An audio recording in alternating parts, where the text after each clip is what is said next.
Bismillah du kenn moom rek la Walfadjri fëgg la 44 décibel Wadlandel Mara Gueye Bébalon Asim barke biit ak baas tey nga jébbalu ci gëdd jihaad ko wala maan yem ko foofu wax déglul man lii Yeah,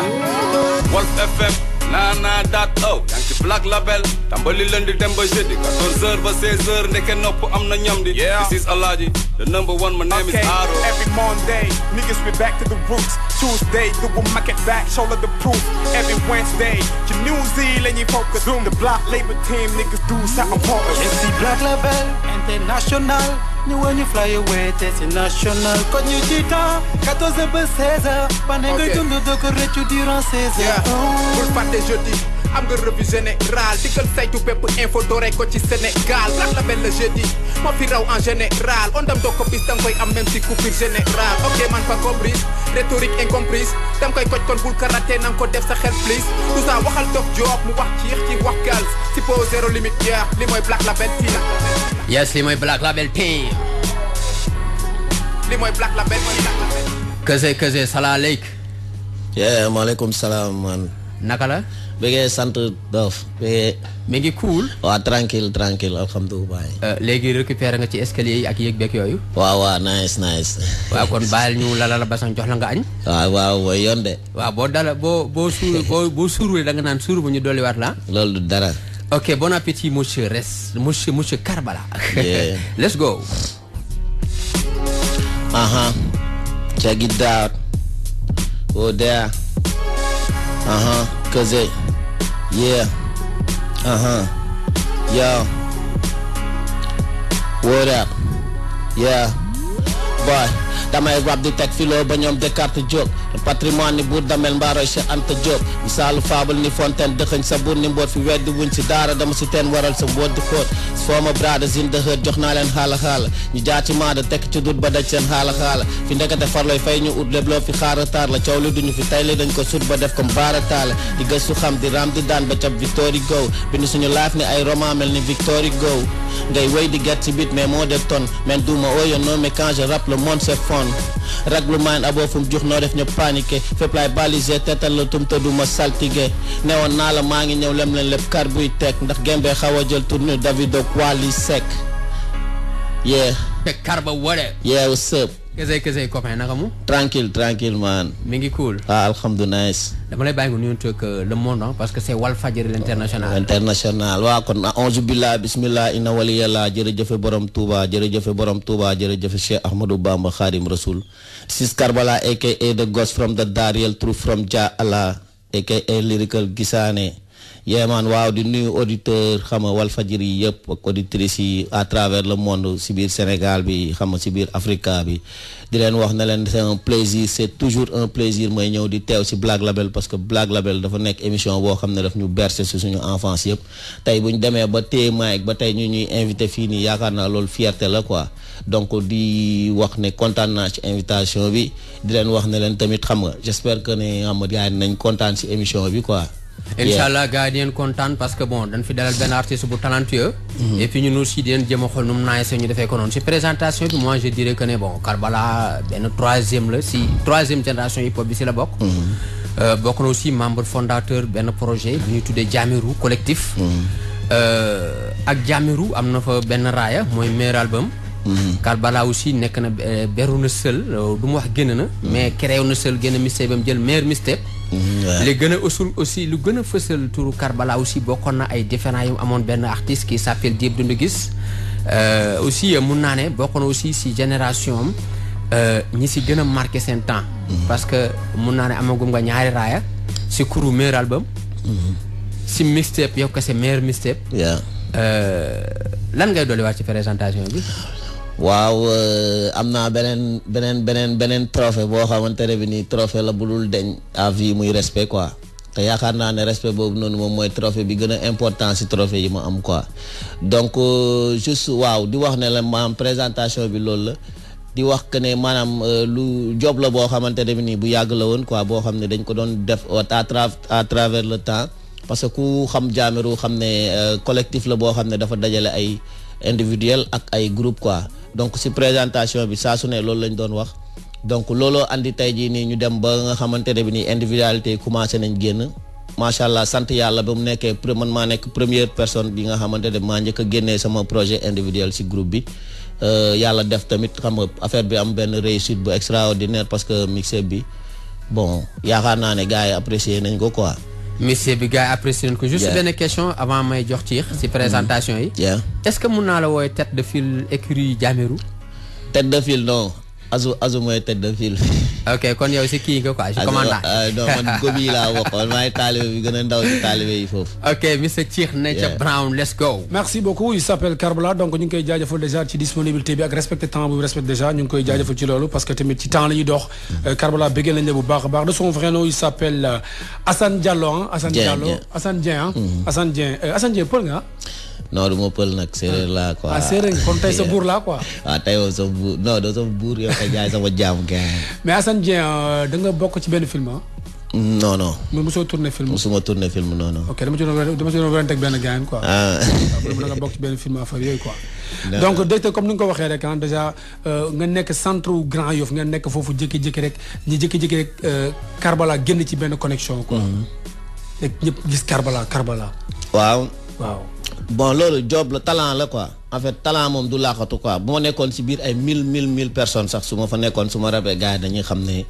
booy bi am na talent quoi te talent boobu noonu moom mooy tax gars yi di la fësal ça mooy tax nit ñi di la respecter mooy tax nit ñi jox la cër ba la génnee saa su ne si loo bi quoi tey jii nii en fait comme ni ko Dof waxee sànq nee na genre mun nañ ma woowee tête de file mais du question de que ne dafa am benn étiquette boo xam ne dama ko bugg aki moom wala dama bugg jël nekk tête de file si Jahmerue bi wala dara quoi mais juste ñun comme ni ñuy joobee rek collectif la te collectif boo xam ne dañuy joob comme joobu groupe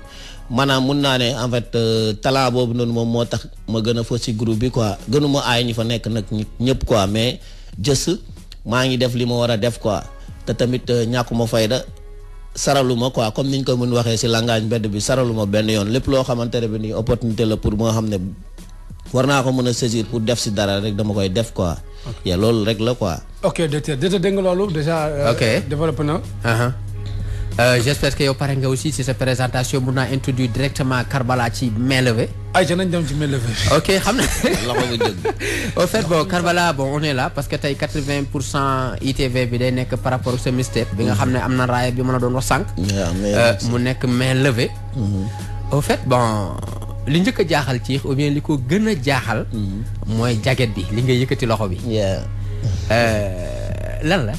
waaw main levée en fait loolu signe de discipline la parce que tey boo mënoo nekk si classe jékki-jékki prof bi di wax rek nga jékki-jékki rek dugal sa làmmiñ quoi wala balaa ngay wax tamit au moins la moindre des choses moom mooy nga yëkkati sa loxo nit ñi interroger la nga mën a dem exposer li nga bëgg exposer yëkkati loxo bi loolu daf koy signifier dafay signifier aussi tamit que ne en fait maanaam si benn plaidoirie laa taxaw quoi xam nga lu ma la wax tey jii damay jurer xam nga à travers le monde à travers ñi nga xam ne ñu ngi may déglu di wax que ne maanaam mixé bi lépp lu si nekk rek lu sincère la lépp lu si nekk rek sama vécu la lépp lu si nekk rek lu dëggu la si man quoi moo tax ma koy def te boo xoolee mixé bi en fait boo ko dégloo commencement ba fay da nga tu te retrouves là-dedans quoi di nga gis Karbala mais itam di nga gis Assane Dieng quoi le personnage quoi donc yëkkati loxo boobu noonu signe boobu noonu la en fait tamit signe la boo xamante ne bi nii mooy lu may wax ne maanaam buñ demee ba fin d'année comme ni ma ko doon waxee buñ demee ba fin d'année ñëpp dinañ yëkkati seen loxo quoi yëkkati seen loxo moom mooy c'est pour approuver la lourdeur de la production quoi c'est pour approuver la qualité qui se trouve dans la production donc yëkkati loxo boobu noonu c'est un signe d'affirmation c'est un signe d'acceptation quoi donc loolu noonu daf koy kii bëri na tamit ay nu mu tuddati ay explication yu ñu mën a joxe ci main levée quoi parce que bëri na ay main levée sur gage par exemple ma ne comme hip hop bi dañ koo tayle ñu dem ba benn instant nit ñi booy rappeurs yi commencé di copier di dem di jëli ay yeneen affaires yoo xamante ne bi ni nekkatul seen créativité bopp ñi nga xamante ne bi ni tamit dem nañ ba commencé rax musique bi di ko yóbbu ci beneen genre jàpp ma ne non pourquoi pas ñu tam ñu récupérer affaires yi delloowaat comme niñ naan back to the basic delloowaat affaire yi fi nga xamante ne bi nii fa la déparé woon xam nga lu ma la wax donc pour teg ko si yoon quoi maanaam récupérer waat suñu mouvement bi nga xamante ne bi nii grand yi dañ ko yàgg fighting pour teg ko pour am identité ñu dem ba am identité boobu noonu gars yi commencé di si dem di si beneen génération ñëw commencé di si saral donc man tamit ma bokk si génération boobu ma ne pourquoi pas man tamit ma relever défi bi dem récupérer affaire bi ñu moom quoi donc moo doonaat main levée sur gage quoi. Okay. Donc bëri na explication quoi si main levée bi. waaw bëri na explication mais en général œuvre bu daan génn. ou bien benn support annonce bi da doon yàgg. waaw mais man dama xëy rek. bon ay quelques petits jours laa toog ñu ne. Karbala day génn. voilà parce que dafa xëy rek bon juddu noonu quoi. waaw en fait mixeur bi mi ngi génnoon si bi ñuy organiser suñu Sorano bi mu nekkoon le 28 mai te programmé woon nañ ko avant man maa si nangu ñun ñoo si bëggul woon communiquer parce que dañ bëggoon mu doon benn affaire boo xam ne day bett ñëpp quoi. xam nga tey mënoon nañ di boole communication Sorano bi di boole communication mixé bi te kon boobaa day am benn amalgame dina am benn côté boo xamante ne bi nii communication bi dafay des ñu on a préféré def communication bi yëpp si Sorano bi parce que Sorano bi moom mooy pilier bi fa la gaa yëpp war a daje te aussi mixé bi fa la war a génnee ñu préféré denc ko quoi te tamit aussi bëggoon na lu tax ñu def ko noonu dama bëggoon bett ñëpp quoi. bëgguma woon ñëw di annoncé ñu naan non xaaral Karbala day génnee ñu ma ñëpp di ma xaar ci benn tànk quoi dama bëggoon bett ñëpp dama bëggoon def loo xamante ne bi nii su ma ñëwee rek su ma ko defee gars yi parce que communication c'est bien c'est beau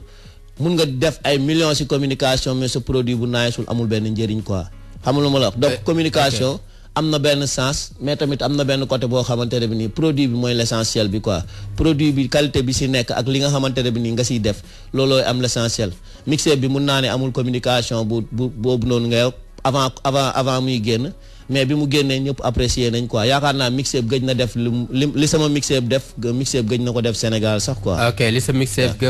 gëj na ko def fii ci Sénégal mu wax na aussi des fois ñàkk communiquer ci communication la bokk.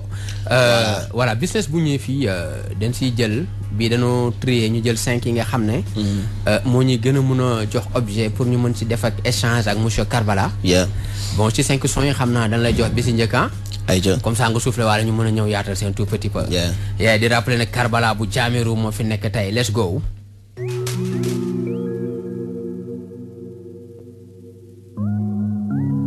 Walfadjri.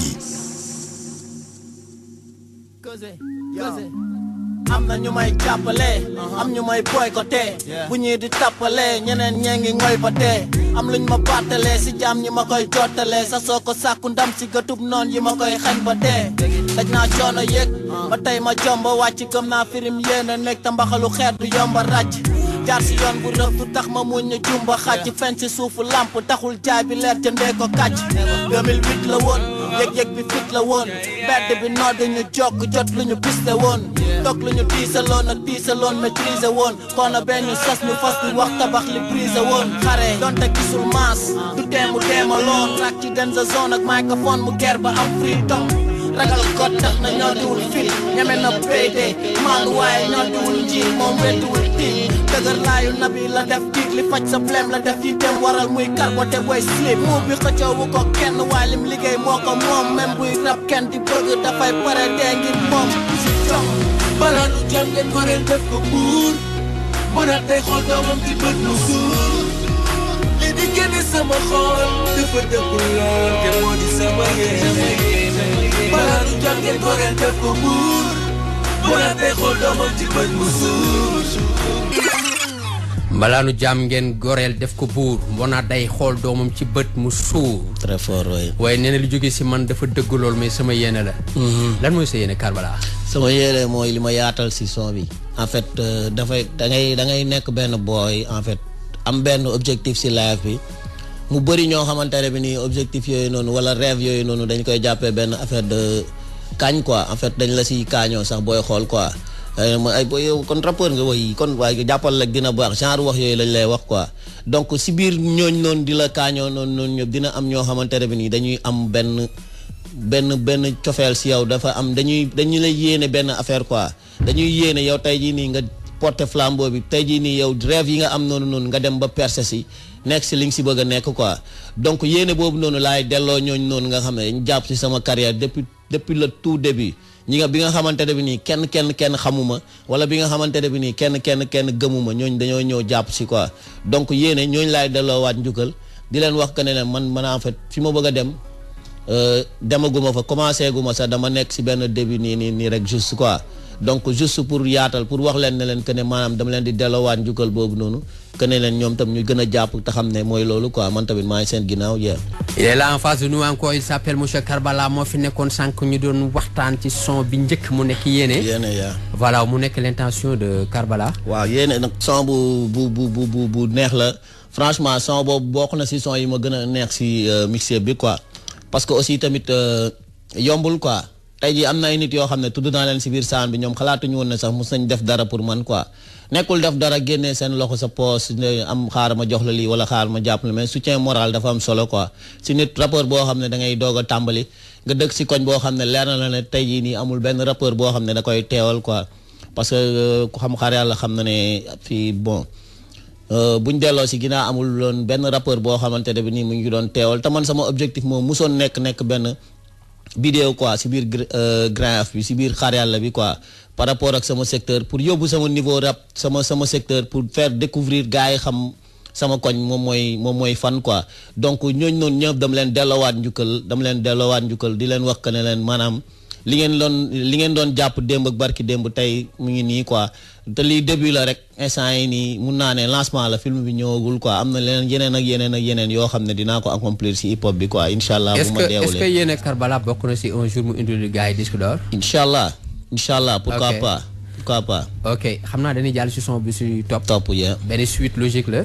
on va écouter un tout petit peu after we back. yeah. struggle now man cause it jàmbaar yi fight ngir lu ñu jox seen njaboot ci lu lew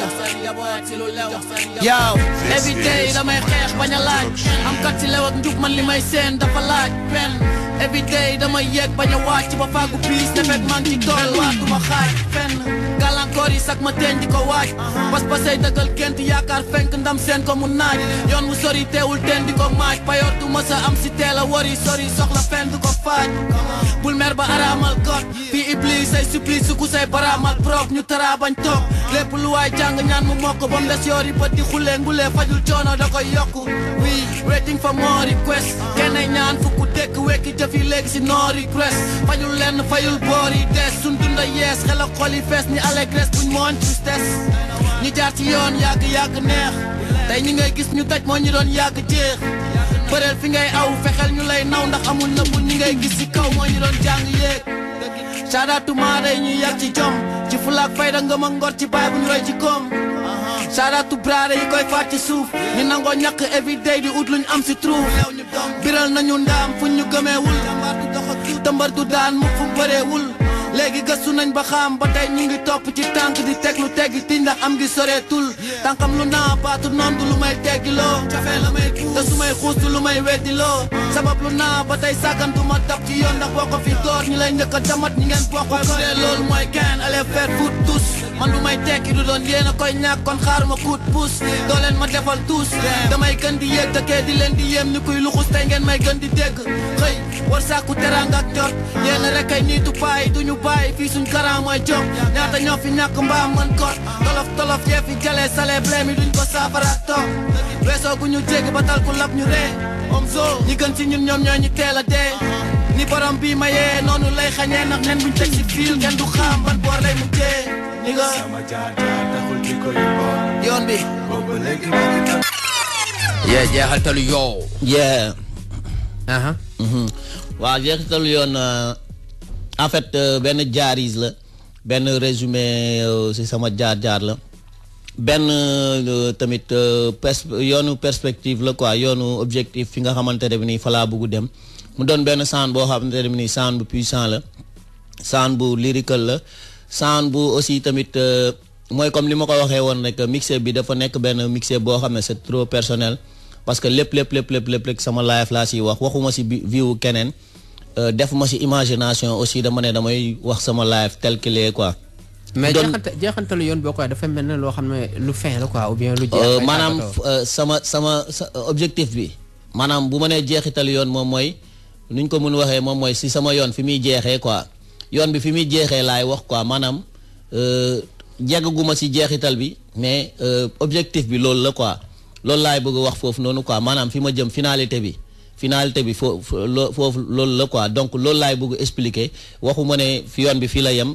mais jeexitalu yoon maanaam finalité yoon bi si loolu laa jëm quoi donc loolu laay expliquer foofu noonu di wax que ne maanaam lépp rek processus la lépp rek temps la da ngay jël sa temps nga koy dox di ko dund par ndànk-ndànk ba muy yegg te boo xoolee moom mooy jeexitalu yoon bi nii. te maa ngi dégg yaa ngi naan sama jaar-jaar taxul ñu bon. taxul jikko yi bon. ban jaar-jaar la jaar-jaar bi moom mooy maanaam man fi li ma jotoo jaar fi ma jotoo dund quoi te tey jii nii munoon naa nekk nit koo xamante ne bi nii du ma ko nëbbu quoi munoon naa nekk nit ku bon quoi munoon naa nekk nit koo xamante ne bi nii tey si ay trouble rek laay dëkk chaque instant parce que bëri na ay ñoo xamante ne bi nii man a ñoom ñoo fowandoo man a ñoom ñoo dundandoo yenn même chose yi ñoom dañoo opté continuer seen life bi ñuy doon dund man tamit moo opté ne damay changer sama life quoi ma ne mun naa dëkk si benn koñ boo xam ne ñëpp bon mais mun naa ñëw mu baax quoi mun naa dëkk si koñ boo xam ne tamit amul avenir comme niñ ko mun waxee amul avenir da ngay taxaw nga xam ne yow mi tey boo jàngee doo si génn boo liggéeyee doo si génn boo defee dara lu si benn affaire nga moom moo la siy génnee muy nga dund benn affaire de banditisme quoi ma ne peut-être man dama bokk si benn famille boo xamante ne bi ni ñun ay kaw-kaw lañ quoi te tey samay parents xamuñu loolu franchement samay mbokk man judduma si famille boo xamante ne dafa am ñoo xam ne ay affaire de banditisme wala genre affaire yooyu dañ koy dund quoi sama maam saa su ne bu ma daan conseillé loolu la may wax sa da ngay sóoraale say mbokk sóoraale say ñooñ ñi nga xamante ne bi nii tey yéen a juddoondoo wala yéen a màggandoo ñoom ñëpp kenn bonu si yow tamit waroo ñëw rek bon quoi donc man affaire boobu da doon trotter sama moyen saa su ne moo taxoon ma toog si classe yi di jàng ba léegi moo taxoon tamit ma am volonté gëm sama bopp ne man dama siy génn quoi aw ma mbokk si administration bi aw ma mbokk si présidence bi aw ma mbokk fenn mais dama siy génn quoi te génn espoir boobu noonu ma amoon tey jii moom la ma yàlla dimbalee ba tey macha allah quoi maa ngi sant yàlla quoi aw ma ay milliards nag franchement aw ma ay milliards mais maa ngi sant yàlla quoi. ok Karbala mi ngi sant yàlla mënuñu wax intention Karbala waxaale yoonam. sans ñu mun a wax aussi historique gu passion bi ko may tey tur bi mu nekk. waaye écoutez after we back. Listen,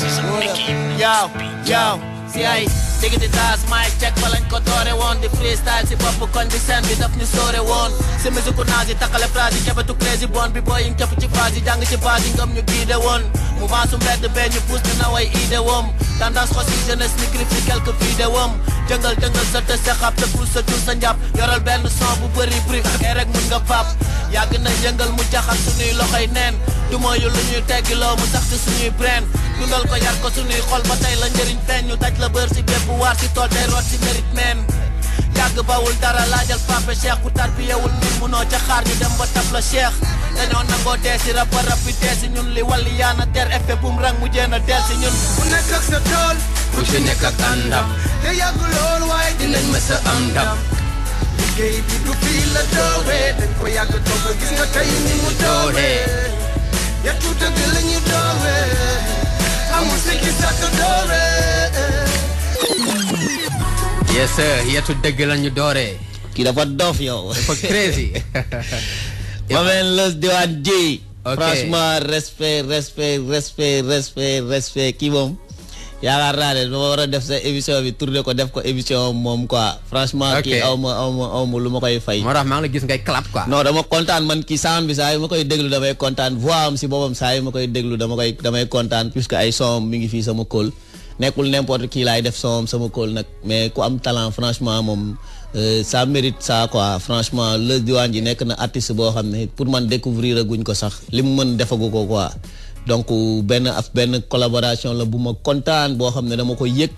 dama ko sentir quoi te bi ma ko waxee aussi tamit moom tegu si benn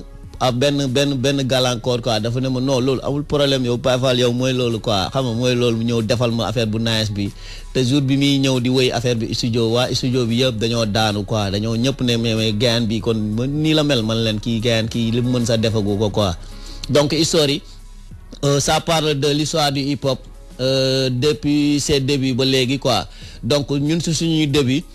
suñu tàmbali noonu la woon quoi dañ doon dem si concert yi di taxaw di xama di jappiser pour ñun dañuy bëgg yéeg wala affaire yooyu noonu parce que chaque fois rek da ngay jàpp que ne yow concert bu am rek war nga si mën a yéeg parce que rappeur bu ndaw nga donc yaa ngi commencé di gëm sa bopp di am loo xam ne mi ngi tàng sa biir dënn nga ne da nga koy génnee si kaw scène bi wala genre affaire yooyu quoi donc histoire bi dafa am rap bi dafa am histoire il faut gars yi bàyyi xel si loolu noonu rap bi dafa am histoire dafa am jaar-jaar dafa am fu mu jot a jaar te tey jii nekkul benn affaire boo xam ne ay foo la parce que am na ñu may magum jëm yoo xam ne dañ si bàyyi seen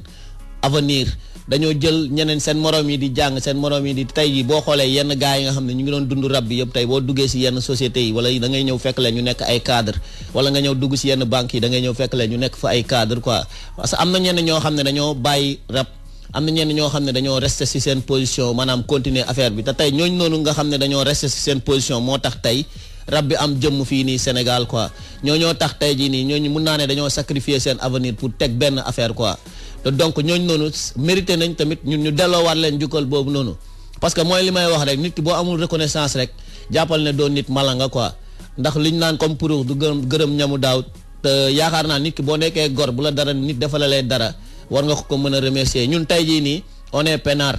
xam nga lu ma la wax buñ buggee dem studio dañuy dem studio mun nañ bind benn son si benn semaine mun nañ ci def 3 sons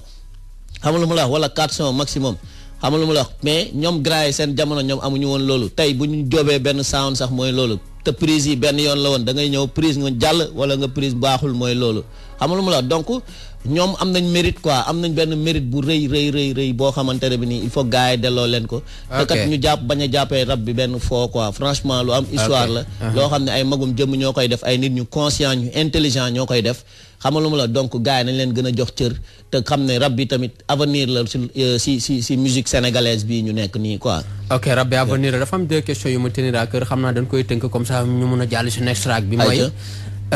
historique hip hop bu ñu koy wax ak base yi ko taxoon a jóg piliers yeeg tout waaw est-ce que brand new bi ñu ngi koy fësal léegi nii baam ñu ngi koy fësal man chaque fois mooy li may wax rek gars yi dañuy jël souvent dañuy jël ñëpp def leen si benn sac quoi rappeurs yi nekkul ñëpp ñoom ñooy def di rap péjoratif nekkul ñëpp ñoom ñooy def ay kasew am na ay rappeurs yoo xam ne dañuy bind ay textes yu conscient man damay boole sama bopp si rappeurs yooyu damay bind ay textes yu conscient franchement tey jii nii boo doon jël ay exemple si société bi mun nga jël ay sound sama mixé mun nga si jël ay sound même bu dul man am na samay morom ak samay morom yuy def même rap bi il faut que animateur di teg ñooñu noonu te bàyyi di teg ñii di def kasew te le plus souvent nag nit ñi dañuy jël sound yi nga xam ne amul benn contenu amul benn lourdeur amul benn recherche ñi koy jël di ko teg ñooñu yooyu la ñuy imposer en fait yooyu la ñuy imposer dañuy jël rappeurs yi nga xam ne dañuy def real rap dañuy def true rap dañuy def ay texte dañuy def ay méta ay affaire si seen sound ay recherche ñu jël rapport yooyu noonu jël seen sound dugal ko si biir casier bi quoi. ok am na aussi ñu fësal ñooñu quoi. am na aussi si biir beneen bi ñoo xamante ni dama xam nga sànq yaa ngi recognize liggéey bi fi gën a def. waaw. y a aussi quelques-uns de ces gens yoo xam ne si beneen bi à chaque fois ñuy rap dana lay wan comme si que ne dara musu fi ne. dara instant bi mi ngi fi doog a nekk man li ma fi ñëwee. loolu erreur la parce que yow tey boo fekkuloon dara doo ko def xam nga lu ma la wax. rab bi ñun buñ ko defee buñ amee fitu def ko dañ gisoon ay Daddy Bibson di ko def ay Maxi Crazy di ko def ay Keyti Farapajo dañu gisoon ay Pifras ay Xuman dañu gisoon ay Tay Simon Gaston ay Popese ñun ñooñu lañ gis ñuy rap ñun tam ñu am fitu rap parce que ñooñ buñ fekkul woon ñooñu teg fi dara ñun tam duñ ko def donc erreur la ngay ñëw que ne yow kase yaa ñëw andi rap bi fii wala yow yaa ñëw di def lii wala yow yaa ñëw di def lee rab bi dafa am processus comme ni ma la ko waxee woon sànq dafa am fu mu jógee te dafa am fu mu jëm ñun ñii ñëpp ay passage lañ si rek damay waxtaan ak sama benn grand xuu meeka ngan di beat meeka la ñëpp xam nañ ko moo jël meilleur mixeur bi 2016 sax mu ne ma booy Tupac juddoogul Sénégal booy am na rappeur boo xam ne comme Tupac lay mel te juddoogul du si yéen mooy maanaam ñun suñu génération waruñu jàpp que ne ñun rab bi si ñun lay yem am na ñeneen ñuy ñëw suñu ginnaaw te ñoo ñuy gën a tàng buñ ñëwee dañ ñuy fàtte ñun ñii suñu wàllu bopp dañ ñuy fàtte est-ce que xam lu ma la wax ñun nekkuñ fi dara lu dul ay pion yoo xam ne dañuy war a def suñu passage marqué ko après ñu romb ñeneen ñi ñëw. ok esprit bi loolu la quoi esprit bi nekkul ne da ngay ñëw nga taxaw nga ne man affaire bi si man lay yem. wala man maa fi def lii wala ñeneen ñi liñ fi def yëpp dara baaxul table rase non non. ok dañuy ñëw ñu continuer processus bi teg suñu tànk grand yi fi ñu ko tegoon li nga xamante ne ñoom mënuñ ko woon def ñun ñu jéem ko def suñu demee ba nga xam ne suñu mën-mën fii la yem yeneen booy yi di ñëw suñu ginnaaw ñoom tam ñu ñëw yeggali mission bi. ñu ñëw yeggali mission bi wane li fi ñoom maam lege woon. noonu la lu fi ñoom maam bàyyi woon ou bien suñu mag yi. suñu mag yi. waaw suñu mag yi moom laa lay dégtal ni ci son bi di ñëw. mooy dafa nekkoon symbole Sénégal ou bien symbole ñu am ñi nga xam ne am na diine muy christianisme ou bien musulman. mu nekk li nga tënk fii ci son bi di ñëw ñu déglu ko lu am solo ngi ni ci àdduna bu ko nit ki ñàkkee rek c'est parce que amul éthique. on va écouter after bi bàyyi. ñu ngi gën a weddi yàlla gën a topp dajaal tax ñu gën a jox cër suñu maama ni suñu sutura ngi dee ñu jóg jamono ngi nii te joxoon na ma suñu kaw ba sax lañu noo tee ko yee ngi rës xol yee ngi xat deret ak rongoñ dëkkee tuuru jàmm Wal Fadjri ana fu ñu fatuwee te joxoon na ma suñu kaw ba na maa ñoo tee ñu war a walu def yaa ngi gën a jéggi sayo ngi dee ñu fi demee noon kee te joxoon na ma suñu kaw ba kan lañu noo tee wax ma suñu sutura ngi dee ana fu ñu fatuwee te joxoon na ma suñu kaw ba kan lañu noo tee ana suñu malaanu sutura nee nañ ma life is going on ñaata ñoo fi jekkal liñ fi amee si teggi yoon li la ko bëri nit di daw ci ginnaaw bëgg-bëggam ba saari ni xaari mujj faari fi gën a bon di son wall is more than stone xel ba fi ñàkk ni xaak ku ne taas lay doon yéen man da jeex dem ba maasek noon foog derek tuuru li la métti boo koy kaasek goon dépassé stooñ bëgg a nguuru mel ni Souleymane alalu ji na ñaata jëmm lañ fi Souleymane yi dina ngi jooy ba yëqeel ana ulemaa yi jafe-jafe liñ fi jot a seen mel ni tuleeg maani xaalis dem ba cuub son bi ban année nga ko def. son bi en fait bokk na si son yi ma mujjee job si mixeur bi sax foofu. mais booy seet sa flow fii dafa gënoon a aigu quoi pour man son bi. bon dafa yàgg waaw. non même pas xam naa juste surprise bi la wala en fait état d'esprit bi ma ko doon priser parce que boo xoolee sound bu nekk ak rek état d'esprit bi ma koy priser beat bi dafa nekk benn beat boo xam ne en fait trap la mais dafa xaw a low parce que da ngay dégg si partie couplet yi dafay dañuy wàññi yenn sonorité yu bari gën a fësal beat bi quoi man tamit il fallait que ma rap à haute voix pour nit ñi mën a bàyyi si pertinence si paroles yi may teg quoi. donc looloo tax ma yuuxu noonu quoi. mais dama gis benn brand ou bien benn jeune sénégalais. un tout petit jeune sénégalais. muy wax sutura yow la mooy influence wax sutura lu diis nga wax. waaw ñun am ay Baye Fall lañ. am ay Baye Fall lañ tamit éducation boobu noonu aussi dafay jouer saa su ne si en fait si suñuy texte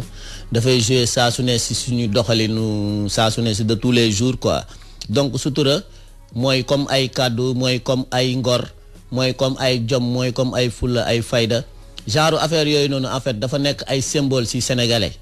parce que ku xam suñu maam yi lu ñu jot a dund fi ñu jot a jaar xam ne Sénégal musul nekk benn dëkk boo xam ne dañ ñàkk fayda tey jii nii Lat Joor ay Albouri ñooñu dañ bañ train bi jaar fi ba sonn ba seen au péril de leur vie dañoo mujjee teg seen bakkan pour de ñoom dee sax moo leen gënal ñun nangu li tubaab bi di wax quoi tey jii nii peut-être tubaab bi ñoom ñooy ñëw di diaboliser suñu histoire maam yooyu noonu parce que ay Lat Joor ay affaires yooyu noonu il faut que gars yi sache que ne il faut gars yi nit ñi xam ne ñooñu c'était des vaillantes personnes quoi dafa nekk ay nit yoo xam ne dañoo yàgg jaayante pour honneur u Sénégal. donc sutura nekk na benn affaire boo xamante ne bi nii suñu temps jamono ji ñu toll nii dafa commencé di dee par rapport ak doxalinu nit ñi amatuñu kersa amatuñu lépp lenn loo xam ne dañ koy ruus quoi te tey jii nii valeur la boo xamante ne bi nii tey bu deewee rek mun nañ ne dañuy delluwaat si jaamu xeer mun nañ ne dañuy delluwaat si barbarisme parce que yenn affaire yu bëri boo ko sóoraaleetul rek yaakaar naa ne yow instant yi nii amatoo dara looy bañ quoi donc sutura dafa doon benn affaire bu am solo. te tey jii nii tamit nekk xale wala nga nekk booy warul mën a tax tamit xam nga fàtte yenn affaires yi quoi mun nañ def ay son yu bounce mun nañ def ay son yu bégee mais tamit il faut ñu bàyyi xel que ne l'essentiel moom mooy ñun ñuy yeete di yeddale quoi. waaw mais dama gis léegi boo seet nit ñi sax léegi ñu si bari mayatuñu seen bopp sutura mooy. góor ñi bu ñuy génn day def yaramu neen. jigéen ñi def yaramu neen. tey ñi ñàkk ñi à chaque fois ñu ngi ci télé bi di wane ne damaa ñàkk aw ma lu mu dundee nit ñi léegi boo seet ñooy xawi seen sutura mooy li ma la wax valeur boobu noonu dafa commencé di dee ba comme niñ ko mën waxee tey jii nii yow da ngay gis nit ku tam xam nga niñ koy mën a waxee taxaw ci tali bi di ñaan te pourtant tey jii moom ñàkkul cër ñàkkul ay dara loo xamante ne bi nii war na ko mën a jaayante ci town bi quoi donc nekk na benn affaire boo xamante ne bi nii il faut ñu remémorer il faut ñu bàyyiwaat ci xel il faut parce que comme ku tedd ki li mu doon wax rek dinañ dem ba mujjum jamono nit ñi jigéen yi dinañ am yére mais bu ñu solo dañuy mel ni ñu walaa kaana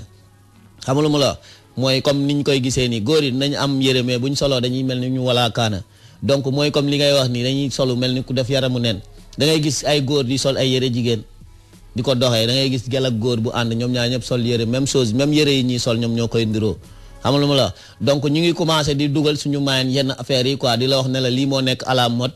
te fekk loolu nekkul à la mode xam nga lu ma la wax góor mënul mësa mu àdduna du neex ba góor nekk jigéen jigéen tamit àdduna du neex ba mu nekk góor lu mu góor lu nekk wala lu mu jigéen lu tamit du nekk jigéen quoi donc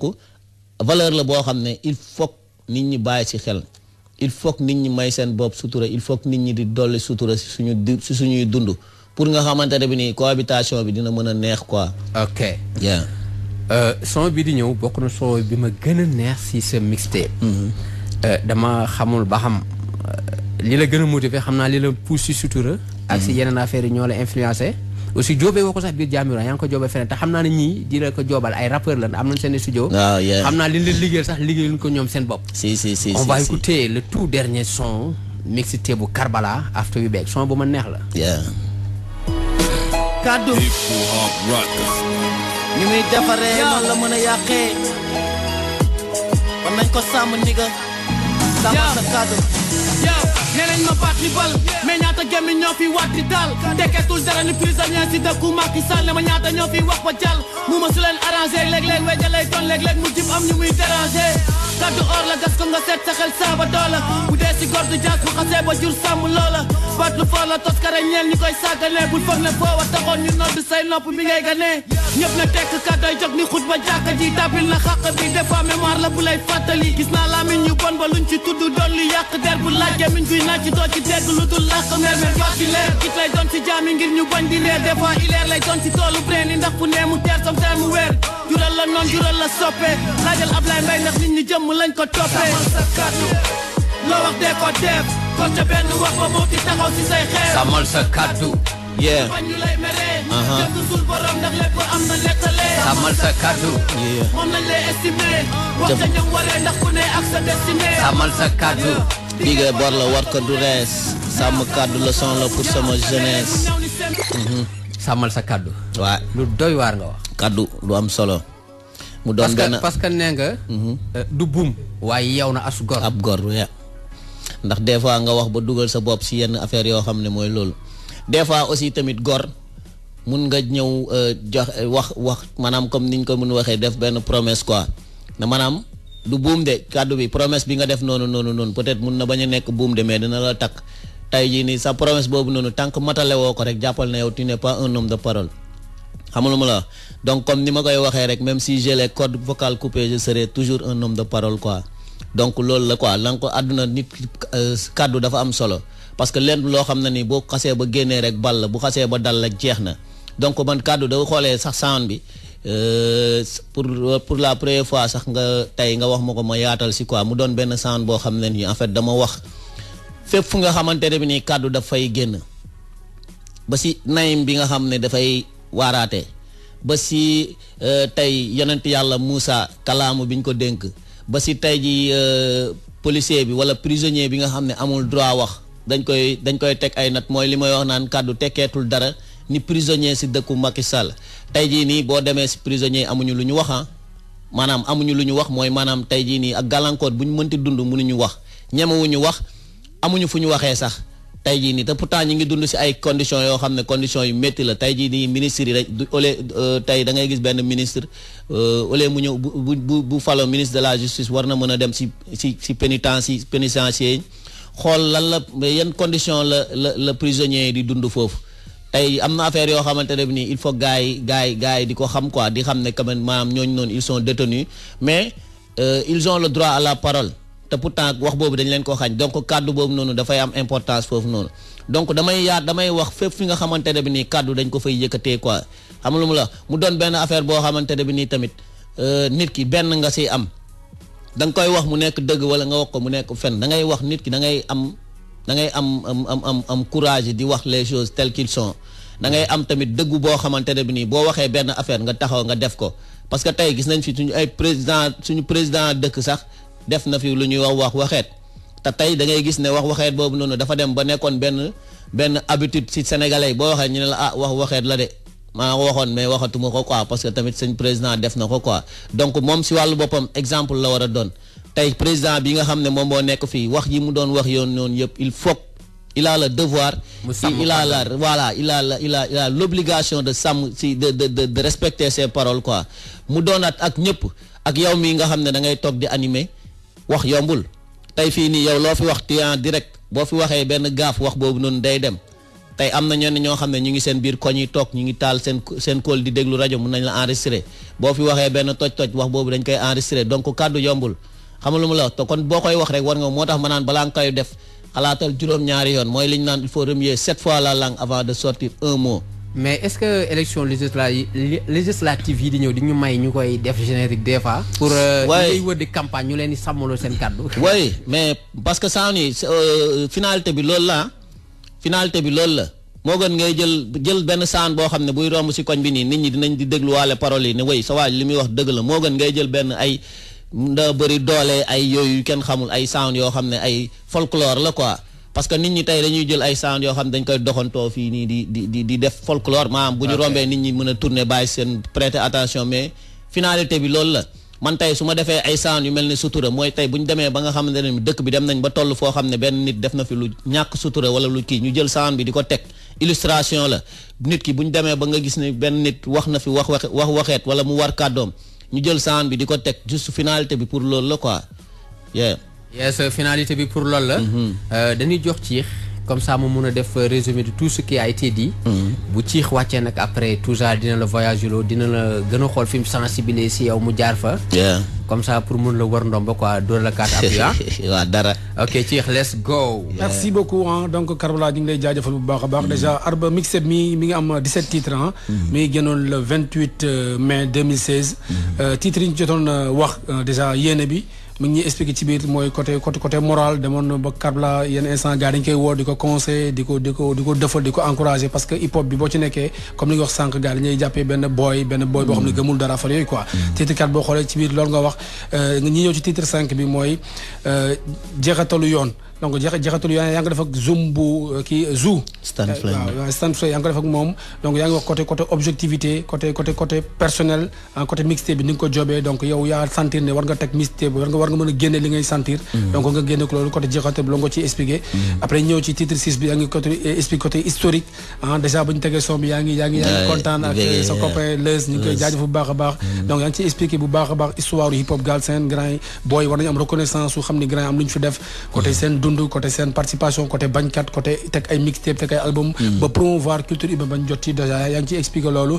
après nga ñëw expliqué ñu ci côté set bi aussi tamit l'explication du soutien déjà côté fulla fayda fit jom sutura déjà loolu boo xoolee dafa réer ci hip hop Galsen boo dafa réer ci culture bi dafa réer ci société sénégalaise bi ñu si bëri boo xoolee amatuñu ngor amatuñu fulla la ñuy wax respecté tuñ ko déjà mu nekk son man bu mu gën a marqué ci album bi déjà sutura boobu après ñu dal ci kaddu déjà boo xoolee fii ñu si bëri dañuy wax dañuy dee bu ñuy xëyee suba nga fekk la ñuy ndékki waaw loolu affaire bu doy war déjà mu nekk affaire boo xam ni album bi daal li ñu ci mën a jàngat mooy album de conscientisation la album buy éveillé album buy yeetale ñu koy yàkkal ñu ngi lay ñaanal en bonne continuation sincèrement am na continu am na fond musical am na liggéey am na bind jël nga tax loolu daal lañ ci mën a jàng bu fekkee am na loo xam ni fàtte naa ko ci biir résumé bi nga yokk ko ci Mr Karbala non nice yow da nga koy gérer quoi falaaw résumé bi loolu la quoi xam naa après bon il faut que toujours voyager un tout petit peu comme ça ñu souffler. waaw. après ñu def sa commentaire di rappeler juste bu affaire yi passé dinañ may opportunité quelques auditeurs ñu dugg jokkoo ak Karbala c'est 88 628 99 99. mais d'ici 10 minutes. on va écouter after we back. Walfadjri. da ngeen def maa ngi leen di nuyu ku ci nekk ci tur ak ci sant sama magu papa mooy maam bu Diouf ñoo bokk yar maa moom ñoo nekkandoo woon ñoo defandoo sunu xale xanaa baax rek baax na asan yaru na am na respect ci nit maa moom ñoo yaroondoo benn kër mosuñu dégg ku ne am jàppal asan day xadi bàyyil diine loolu bañ na ko ba dañu ci maa moom di si di xool ma du ma si di xool baax rek laay wax ci moom ba ci sama ñëw bii damay toog fi ma toog rek message ko envoyé ko message ko asan lii laa soxla balaa may kii mu tontu ma ne ma d'accord maa ngi lay envoyé rek laa mën wax ci moom baax na yaru na am na respect di ko ñaanal rek ci carrière am li mu bëgg moo ko xam yàlla dem ba li mu ci bëgg mu am ko ci su soobee li mu bëgg ci maamam tamit yàlla ko yàlla defal rek parce que ñoo bokk lenn li ñu koy ñaanal li mu koy ñaanal rek laa koy ñaanal non Assane moom parce que maa ngi moom dañoo rusante suñu day waxtaan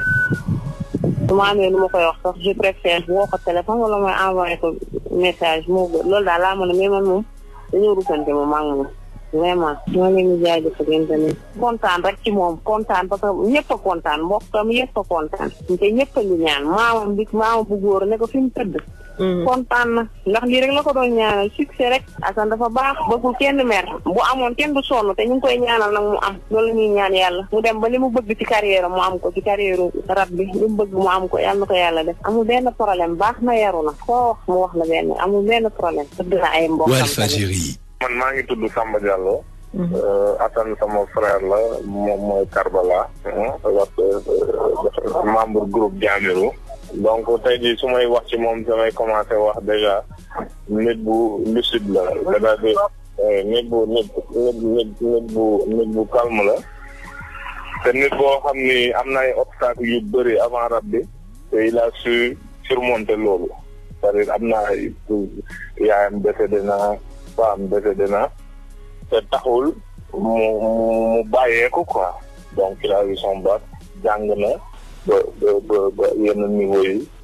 tey jii ma ngi liggéey ci structure yu gën a mat ci Sénégal donc ñun ñi nga xam ne ay mbokkam lañ dañuy am respect pour moom donc pour man bokkul ak sax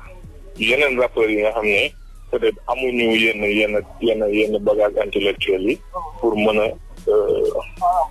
waxal askan wi donc pour man am naa ci moom yaakaar parce que nit la boo xam ne tamit ku respecté famille la ku bëgg famille la donc ñun tey jii même bu fekkee dunduñu hip hop tey jii moom bu waxee dañuy dégg parce que référence la ci ñun quoi donc il a su surmonter yu bëre encore une fois donc di wax ni moom instant bi apte na pour mën a waxal Sénégalais yi te je pense que dina ci génn quoi. xam nga àddina parfois nit da nga koy ruusee ci yenn affaires yi mooy ku lay wan yoon bi maa ngi lay expliquer léegi ni la am na circonstance obstacle yu dëgër yoo xam ne jaar na ko te surmonté na ko donc bu demee bay def rap même bu fekkee ni ñun respecté wuñu rappeurs yi moom bu ci duggee dañuy respecté li muy wax parce que déjà def na loo xam ne ci àddina moom la nit bu nekk war a def mooy lu mu metti nga téye lu mu metti nga xam ni sa laaj yow yaa ko war a doxal te moom def na loolu c'est-à-dire jàng na am na bëgg am te ji li ñuy wax ci rappeurs yi la plupart ay duñu jàng ay vaurien lan moom deful loolu c'est-à-dire jàng na tey jii mu ngi nekk ci boîte bu mag ak problème yi mu jot a jàngatoo yoo xam ne mënuma ko wax ci rajo bi en tout cas daal dama la bëgg wax ne c'est un gars boo xam ne il est conscient il est calme mën na toog fii nii di wax donc ba mu commencé rap sax daf ma xaw a jaaxal donc je pense que li mu jaar-jaaram la bëgg exprimer ci à travers la musique te loolu xam naa ni dina intéressant trop pour Sénégal yi découvrir loolu parce que nit la boo xam ne mu ngi toog ci ay bagages yoo xam ne bu ko génnee je pense que gars yi daan ci am njëriñ quoi dina am njëriñ. waaw man xam nga je suis de Saint-Louis moom sama cousin la mais moom maamam moo ko yar côté Fatick la nekk donc temps booy da doon ñëw di vacances ci Saint-Louis donc bu ñu Saint-Louis loolu moo ko gënoon ay nawetaan yi quoi dañ daan football ba pare moom c'était un grand joueur nag parce que amoon na ñoo xam ne sax yaakaaroon nañu mën na tekk ci football parce que il jouait bien mais dafa ñëw ñun ASC bi moom du kenn moom rek la Walfadjri. Moi je me présente, c'est Diallo Adama, frère Karbala la, grand frère am quoi. maa ngi France maa ngi Chambéry quoi. ah ça m'a fait beaucoup plaisir. loolu kii rek laa ci am quoi. ça fait plaisir parce que man aussi quand j'étais jeune voilà j'étais dans le groupe def naa tuuti ay kii def naa rap tuuti bëgg naa rap bu baax. donc ça m'a fait que plaisir quoi. ça m'a fait que plaisir et puis déglu naa ay son xam naa ni voilà il est rigoureux il est sérieux et puis voilà bëgg na li muy def quoi. bëgg na li muy def et puis yar na quoi il est très lucide ci bët quoi. voilà il est toujours timide mais bon en général way du bëri c'est timide quoi donc tout kii de timidité quoi mais franchement ça m'a surpris bi ma xamee bi ma déggee ni Assane day rap quoi bi ma ko xamee léegi son bi ma gën a marqué mooy voilà mooy son bi muy wax bi muy bind ñu ngi ci rap sax quoi je crois moom moo ko bind mais son boobu moom ça m'a marqué franchement ça m'a marqué Karbala discipliné rek respecter ay frères am voilà respecter famille am très discipliné et puis rigoureux quoi rigoureux courageux très courageux aussi il a pas la grosse tête et il pouvait avoir la grosse tête mais il a pas la grosse tête donc duñ ko fàtte si ñaan rek voilà parce que presque gisante nañu man parce que janvier maa ngi woon Sénégal quoi gisante nañu voilà donc waxtaan nañu lu bari quoi mu góorgóorlu rek quoi voilà jàpp bañ a bàyyi c'est tout am na ay critiques am na lépp mais il faut pas se contenter des critiques négatives quoi pour juste prendre des critiques positives c'est tout de toute façon mouvement moo demee noonu quoi daan lu ne di nga ko dégg mais na jàpp rek too bàyyi tôt ou tard day agsi xëcc moom bu daggul dina agsi quoi il va m'en vouloir mais bon parce que bi mu nekkee xale dafa ñëwoon Saint-Louis man je suis de Saint-Louis quoi dafa ñëw Saint-Louis gars yi xam nga rek affaire di nawetaan yi quoi affaire nag bon xam nga comme rappeur la gars yi di ko théâtre loo def na ko nag benn théâtre boo xamante ne ba léegi mu imaginer théâtre boobu voilà ça me fait rire quoi nekk ci mouvement bi di def ay ballet affaire yooyu quoi loolu moom c'est une anecdote qui me fait rire quoi ci affaire mais bon comme il était jeune et tout ça pouvait pas mënu woon def loolu quoi il était dans le move et puis voilà kër yëpp il le connaissait par cœur quoi parce que dafa ñëwoon vacances bi mais il a bien aimé anecdote boobu daal moom a marqué ci moom quoi et sinon il est très discipliné ah non vacances boobu c'était les vacances boobu ça c'est le marqué et puis ku mën football la aussi voilà ku mën football la quoi voilà mën na football trop bëgg na football trop aussi. Walfadjri monsieur Zou Diamirou waaw Karbala li leen mën a wax ci moom mooy déjà ñëpp xam nañ ne membre actif bu Diamirou team la composé de monsieur Zou Wiki Lodge El Chiga Stan Flingue Karbala ak ex donc li ma mën a wax ci moom bari na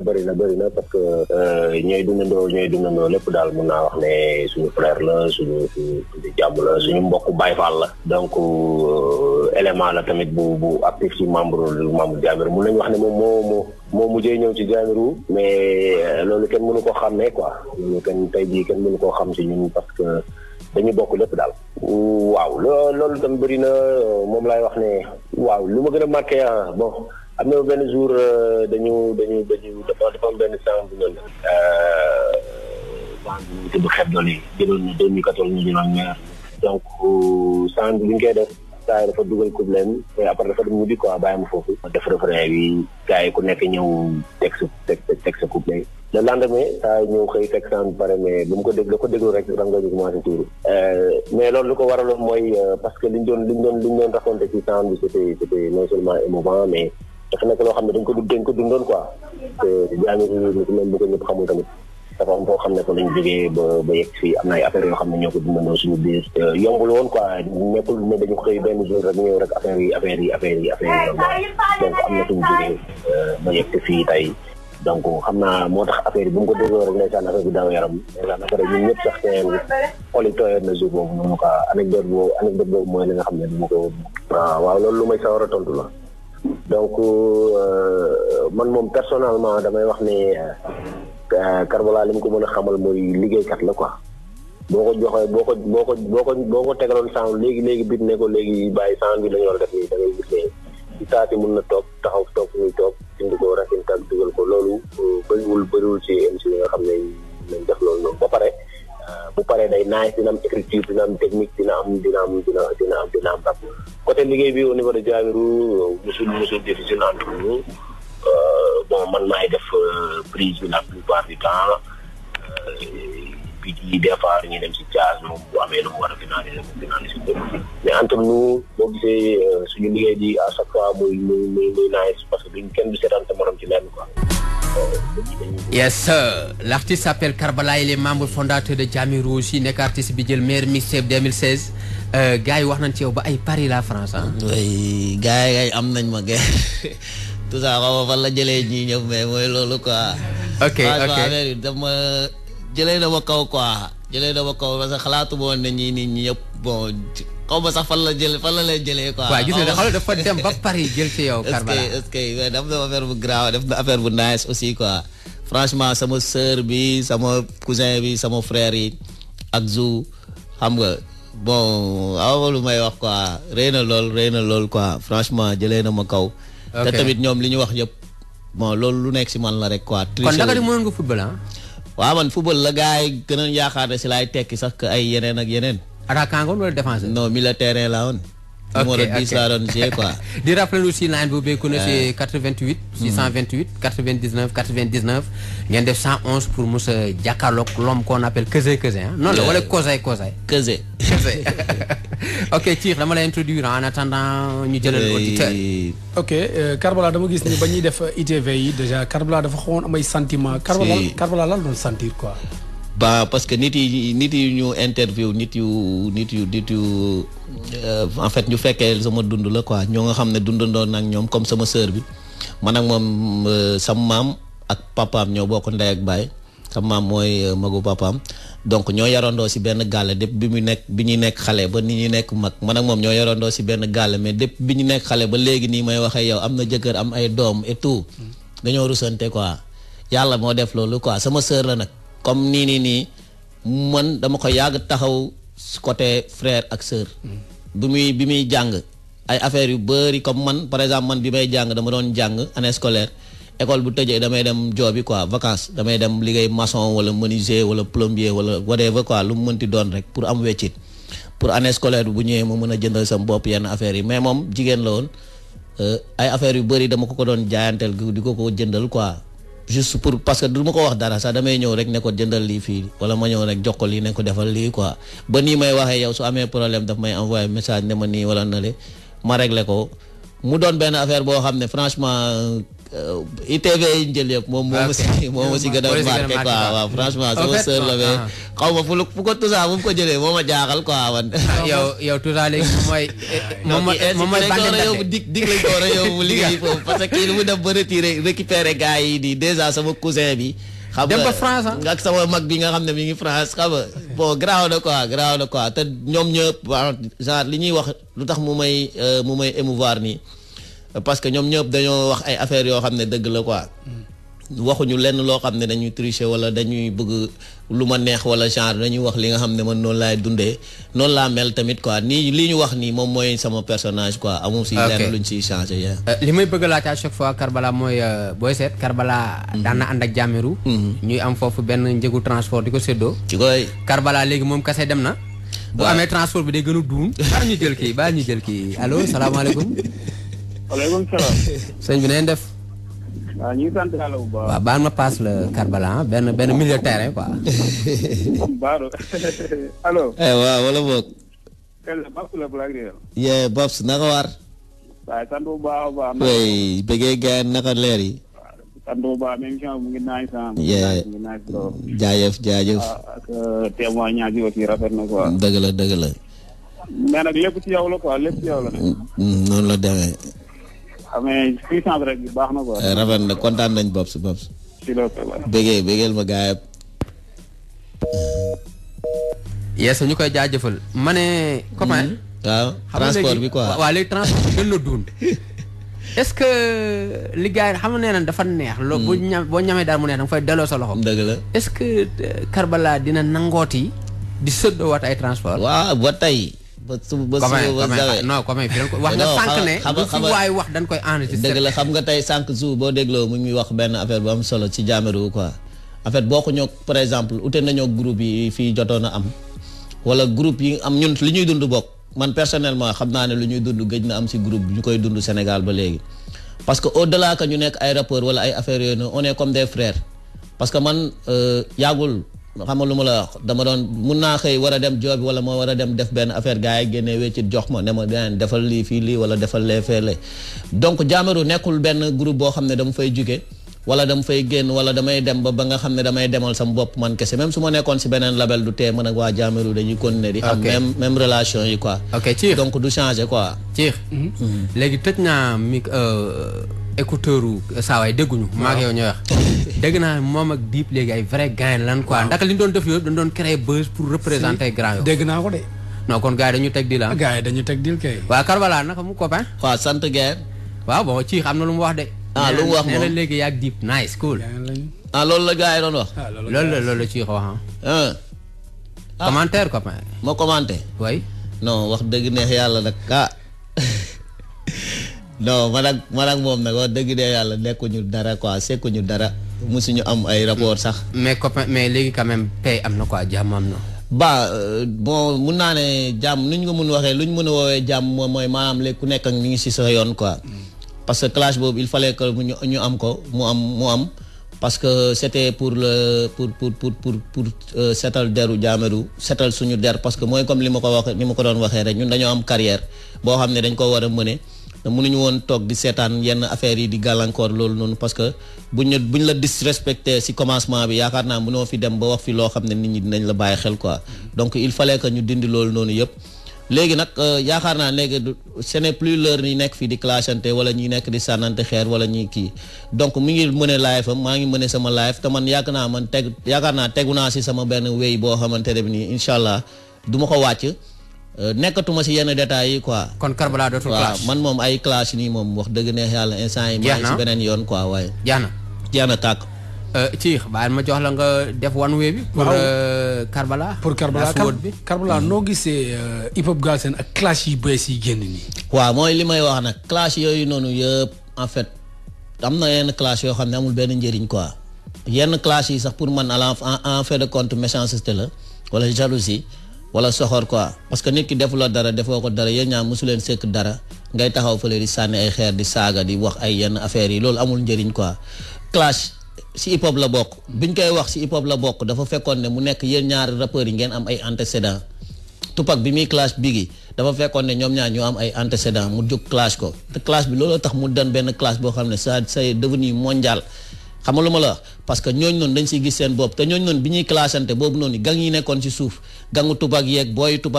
Biggie yi ñooñ tam dañ doon nekk di clashante parce que am na lu ñu sekku quoi am na benn antécédent bu ñu am mais yow nit ki sekkoo ak moom dara bokku leen koñ bokku leen dara musula def dara musoo leen am benn affaire boo xamante ne nii lié na leen ngay taxaw di ko clash pour man loolu noonu yow clashé too quoi da ngay saltel da ngay def lu la neex rek pour man quoi te gars yi nañ bàyyi pour man instant yii nii dañu war a tëj page boobu. page clash quoi. page clash boobu noonu ñu comme nii clashante gratuit yi ñuy def nii nit ki bu la defee dara am nga droit clash ko mais bu la deful dara. jarul nga koy clash quoi. mais léegi est-ce que gars yi defuñu ko pour ut buntu. moom laa lay wax te loolu du buntu fii ku fi clash clash dina la fi teggi nit ki looy def na doon lu dëggu si yow man tey su ma billaahi barki Serigne Touba su fekkoon ne tey jii nii damay clash pour clash rek kon xool sama clash kenn du mës a dégg may clash parce que man loolu musul bokk si sama wéy dama mës a xalaat que ne man sama talent laay teg ba dem fi ma war a dem mais amaana jaar-jaar bi ñu jaar moom moo tax. tey loolu noonu am mais bu gars yi di jàpp ne que ne loolu noonu buntu la wala da nga war a nekk fi di classe pour génn na gars yi wane seen talent. boo mënee benn affaire da nga koy def nit ñi xam ne kii kat daf ko mën mais pas ay clashante gratuit quoi. di jóg ñi di classe pour classe kese quoi. amul benn njëriñ na gars yi tëj page boobu tijji beneen page wane leneen si mouvement hip hop Galsen bi moo gën quoi. ok wane leneen si mouvement hip hop Galsen bi. Karbala waxtu bi ñu joxoon. dafa ñëw donc et puis vraiment plaisir la woon pour ñu dalal la fii. plaisir la c'est réciproque. mais j'espère que aussi dinañ gisaat Karbala biir Jahmerue ak yeneen projet aussi. waay pourquoi pas parce que ñu ngi nii di job ñu ngi waajal instant yi déjà am na benn sound boo xam ne ñu ngi koy vidéo nii moom la ñuy waajal incha allah dina génn mun naa la jox titre bi RAS la tudd. rien à signaler lépp ngi suñu tim mu ngi dal jàmm ñu ngi dal jàmm alhamdulilah quoi. donc Jahmerue ñu ngi teg ay projets yu ñëw. albumu Mr Zou na ko gars yi xaar. albumu Mr Zou na ko gars yi xaar albumu Mr Zou na ko gars yi xaar ñaata yoon laa ko wax. wax nga ko ñetti yoon donc na ko gars yi xaar. du album bu ndaw du album dina doon album boo xam ne dina révolutionner musique sénégalaise le 25 mai aussi dinaa dem Kaolack underground à l'honneur je serai l'invité après damay wàcc ci suuf ma fay gars yi waaw gis nga li ma leen amel donc juste pour wax la leen Kaolack laa juddoo je suis né à Kaolack sama dëkk la te dëkk la boo xamante ne lu muy def dañ ma siy boole te suñ ma si boolee incha allah ragaluma toog fenn di ko wax quoi. donc gars yi nañu xaar Jahmerue nañu xaar aussi samay projet mi ngi ñëw mixtape bu Jella Banks aussi mi ngi ñëw sa suufu bët la tudd na ko gars yi xaar booy bu am talent la donc ñu ngi waajal ay projet yeneen ak projet maa ngi waajal sama vidéo comme ni mu ko waxee rek main levée bi deewagul dafa génn daaw te ren incha allah dinañ si def le maximum de vidéo d'ailleurs am na benn buñ tourné dina génn le 3 incha allah am na yeneen ak yeneen mix si biir mixé bi yoo xam ne dañ koy def vidéo quoi. xam naa incha allah tout ça dina fa doxantu pour ñu jël ñoon ñëpp. mais maximum d'infos. loolu nga xam ne voilà les makers ñu jàllale fii. tout ça moom c'est la famille quoi. moom si famille bi c'est la MIF. waaw c'est la MIF si famille bi la bokk yaakaar naa du léegi lañ commencé di nekk ensemble quoi. donc moom xam na lépp lu Jahmerue di dugg suba ngoon suba ba jant soo moom xam na ko quoi. donc mooy loolu ñu ngi leen di xaar quoi. waaw merci beaucoup copain kontaan nan. waaw mais respect merci maa leen gën a bég. mais ci joxal ma saa waay loxo am. waaw baax a baax. waaw gis nga. bàyyi fa la quoi. waaw respect encore de plus. et puis di la jox rendez-vous beneen yoon. et puis si yeneen trophée ah. incha allah. good luck bro. rafet na bégee. yes Karbala la woon ñu koy jaajëfal encore plus Cheikh Laswo. merci beaucoup Karbala ñu ngi koy jaajëfal bu baax di jaajëfal aussi tamit di masawu aussi sa tout ça bu baax a baax directeur ñu ngi koy masawu. non daanaan la xam naa la dara. non wuy ma. gis nga naa la dara boo xawee nekk ou bien nga touché quelque chose rek. yoroo am ay datu limite liggéey. ay nelaw ay affaires yooyu quoi da ngay liggéey rek quoi à fond ñu koy jaajëfal encore plus tout ça. en tout cas yomb na dañuy déggante kóol ba ay. waaw mooy loolu quoi l'essentiel maa ngi koy jaajëfal bu baax di masawu coono aussi di bëggee gars yi demee bu leen fàtte revue générale ak Kals ak Sipo Cheikh Nature Brown on the place to be. yes sir destination Cézalone bëggee sama docteur Dof Diop jaajëf. yes ñuy bëggee aussi encore plus ñëpp ñu doon déglu les fans de Keuse jaajëf encore plus Black Label Walfadjri 99.0 we out demain 14h revue générale let's go.